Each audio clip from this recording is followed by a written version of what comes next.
Hello guys, welcome back po to my channel. May konting tutorial din po ako. So how to grind the meat.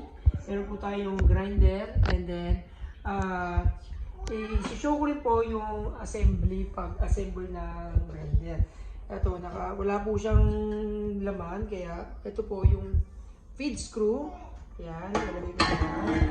Tapos meron tayong cross blade. Ayan. Yung paglagay po, hindi po pag ganon. Ayan, pag ganon po. Tingnan nyo po, ito po tamang paglagay. Hindi po pag ganon ha. Pag ganyan po. Ayan. Tapos, may dalawa akong plate. Itong coarse plate, tsaka itong fine plate. Pero, mas maganda gumamit ng pangbahay lang. Mas maganda yung hindi pino. Kaya, meron pang mas malaki dyan. Yung talagang pang popcorn niya. Ito po, kakabit nyo po dyan. Pauna po yung cross blade, tapos itong fine plate, tapos itong pinaka-lock niya. Yan, lid. Ayan. Ayan po, nakalak na siya. Tapos, meron din po akong stamper. Ayan. Ngayon, kukuha po ko ng lagayan.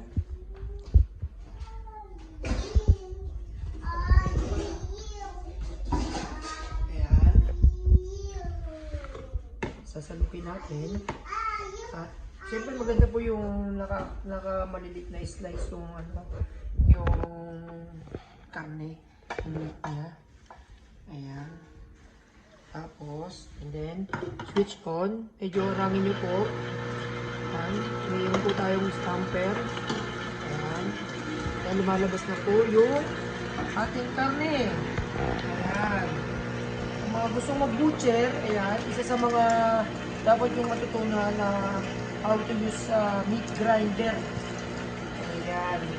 Nagawa kayo na ground pork, ground beef, or ground chicken.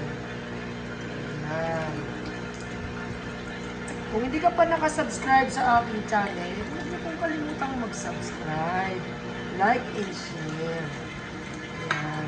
At meron na naman po kayong bagong natutunan sa akin. Ayan. Lagi ka pong matapos.